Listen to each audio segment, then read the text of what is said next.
So anyway, what saved my dad's life was that it was like 2 blocks away from Harbor General Hospital. And actually, coincidentally, that's the hospital, if you watch the soap opera General Hospital, Harbor General Hospital there at, God, what is it? It's Carson and Vermont, I believe it is, that runs there. Normandy, Vermont. Yeah, it was Vermont. It's on Carson and Vermont there in Carson, California. So anyway, Huey's house like 2 blocks away. So they actually medevaced my dad in. They had to resuscitate him several times, and my dad. One of the things that my dad says is that he can remember is he was in shock or whatever. He couldn't really. He said, his consciousness was in and out. He could hear a few things, whatever. But one of the things that he remembered, but he couldn't like respond. One of the paramedics or whatever says, the man's dying. He's in pain. Hit him with some morphine, or when I guess it would be morphine. And the other one says, if we hit him with any more morphine, the man's going to die. And the other one says, the man's dying anyway. Hit him with some more morphine. And he says at that point he can remember thinking, this is it. I'm dead. But he didn't die. Buddy Rhodes.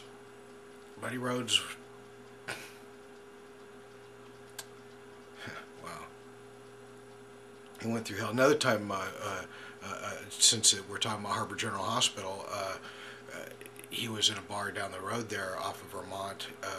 It's probably about a mile down. I can't remember exactly what the cross street is there, but it used to be called the Viking as a biker bar, and my dad had a certain spot at the bar where he stood, and this guy was standing in his spot. Make a long story short, the guy wouldn't move, and so my dad went to move him, and the guy busted a beer bottle and cut my dad from here and down across this way. My dad's pumping blood, and he's stabbing the guy as they're going down on the ground. Since my dad's dead, I guess it doesn't really matter putting it on video now, and the other people, I couldn't tell you who they were anyway. The guy apparently died of a heart attack. Some of the brothers got my dad down to the hospital. They got a compress on his neck, and and they, like I said, the hospital is just maybe a mile down the road. They got him in the hospital, grabbed a doctor, they got him and saved his life, obviously. He had the scars to prove this one. I mean, he had a scar across his forehead. You could see it. It almost blended in with his forehead, these wrinkles here, but not. You could see that it was actually a scar, and you could see the scar on his neck there. It was pretty bad, but anyway, that was my dad. So, and this was one of the things that I really, from that point of July, I want to say it was like July 14th or July 19th, when the day he got burned.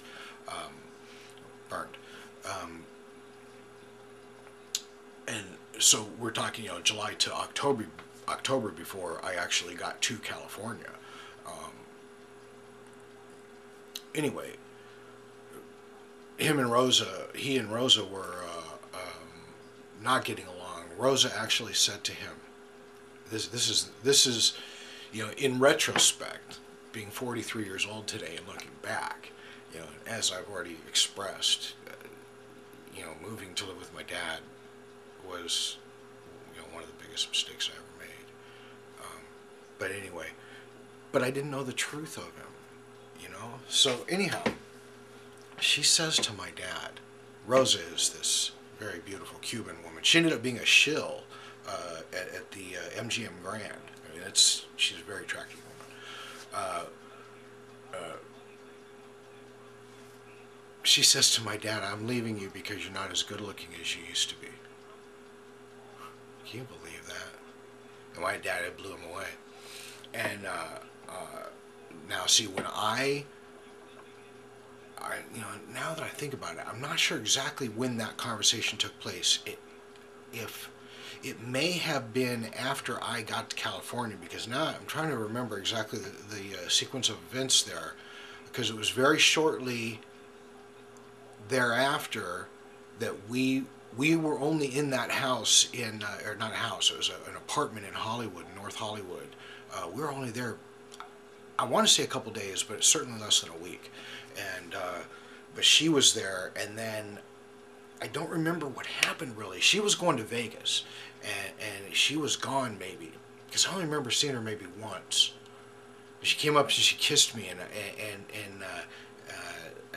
I couldn't stand her. But anyway, me and my dad ended up going to Roger Beden's house down in Torrance, and we lived off of 232nd Street in Vermont, right there. And those were some good times. Anyway, so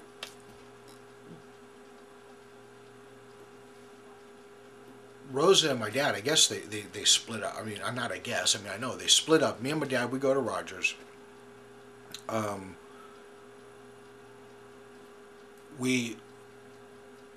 I was probably there about a week, and I remember it was probably 5 o'clock in the morning, and now we're talking late October, early November.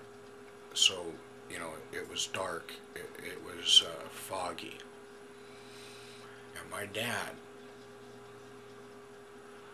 he came and picked me up. He got me at Roger's house. He came and picked me up at Roger's house. We got in the... I don't think he said anything to me. And we get in the Monte Carlo, and he starts driving like a maniac. I mean, that car would run. It was drag limited at about 170 miles an hour. That car was a mean bitch, and he was punching it out. And I was scared to death. And so, like I say, he worked at Reynolds, and we were going down the side road there, and I want to say it was Crenshaw Avenue there in Torrance, and slams on the brakes. The black marks are probably still there today. He slams on the brakes, skids, tears into the parking lot, pulls up in front of the administrative... Hold on just a minute.